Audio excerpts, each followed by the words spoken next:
Turkey has issued an official list of demands for Sweden to join NATO, as President Erdogan holds Europe's security to ransom over warring with the Kurds.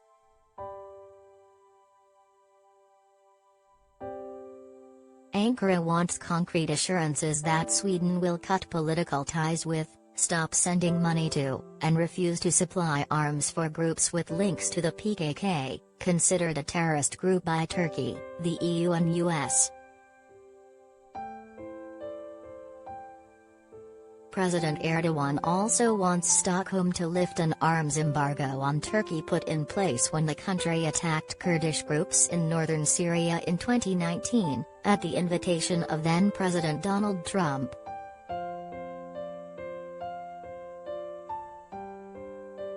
The demands put Turkey on a fresh collision course with its NATO allies, threatening to undermine European security and unity in the face of Russia's war in Ukraine. Finland and Sweden will both dispatch diplomatic missions to the Turkish capital tomorrow in an attempt to win Erdogan around, Finnish Foreign Minister Pekka Haavisto said today.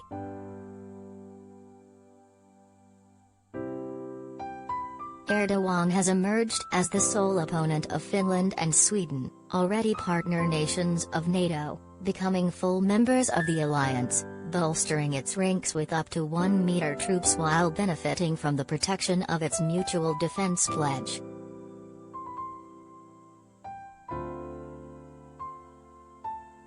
Until now, he has only said that their support for terrorist groups means he cannot be in favor of them joining, but on Tuesday spelled out his opposition to Sweden's bid in detail.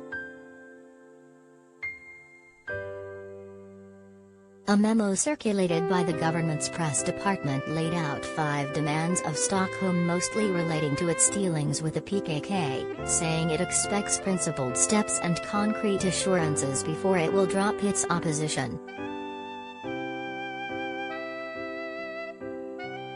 Sweden, like Turkey, designates the Kurdish PKK a terrorist group and has done since the 1980s, so does not support them directly. But it does lend its backing to Kurdish groups operating in northern Syria, which led a US-backed coalition which fought against ISIS in the Syrian civil war.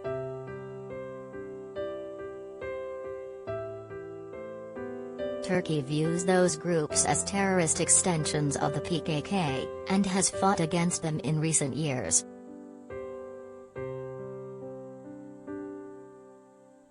Ankara singled out aid payments totaling hundreds of millions of dollars that Sweden is due to make to the Syrian Democratic Council up to 2023, calling for them to be stopped. It also accuses Sweden of sending anti-tank weapons and drones to the region, and also wants such shipments stopped.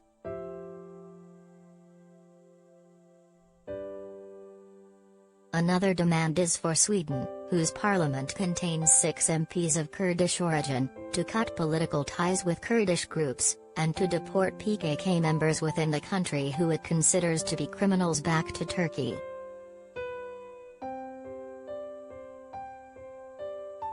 It is unlikely that Stockholm, which has welcomed some 100,000 Kurdish refugees in recent years, will agree to the demands.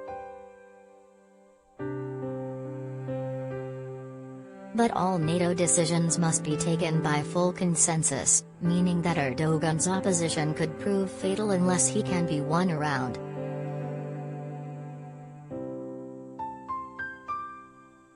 Sweden and Finland have decided to break with decades-old neutrality agreements by joining NATO in response to Russia's invasion of Ukraine.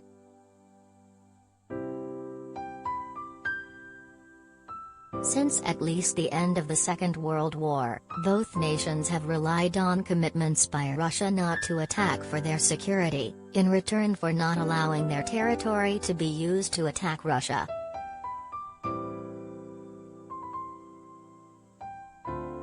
However, Putin tore up similar agreements with Kyiv when he attacked Ukraine, which has forced the Scandinavian countries into a radical rethink.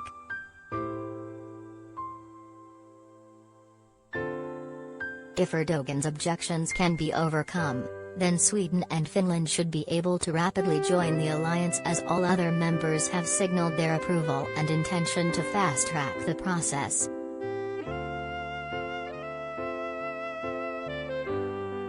That will mean the alliance gaining up to 1 million new troops, if Finnish reserves are included in the total.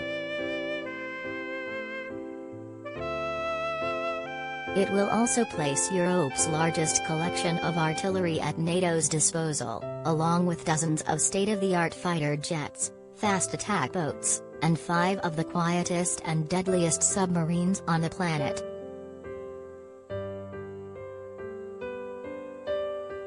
And, crucially, all of those reinforcements will be positioned close to the Baltic states of Estonia, Latvia and Lithuania, which have long been NATO's weakest spot and among the most likely members to be attacked. Erdogan's opposition to Finland and Sweden's membership has wrong-footed the alliance, as he hadn't opposed the move in preliminary talks. It is widely thought Erdogan is squeezing the alliance for concessions, though he insists opposition is a matter of principle and he cannot be won around.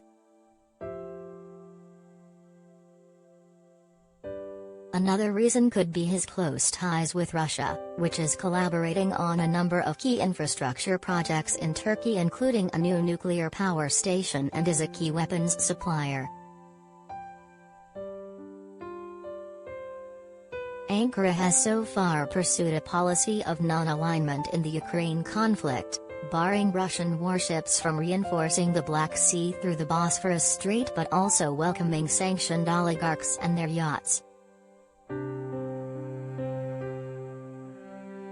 Turkey also threatened a fresh incursion into northern Syria on Monday, in renewed efforts to create a 20-mile deep safe zone along its southern border where millions of refugees can be sent.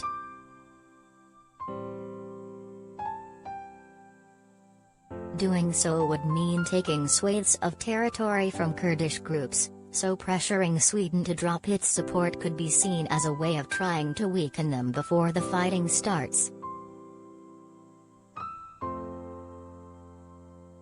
Erdogan did not provide further details but said the operation would begin after Turkey's military, intelligence and security forces complete their preparations.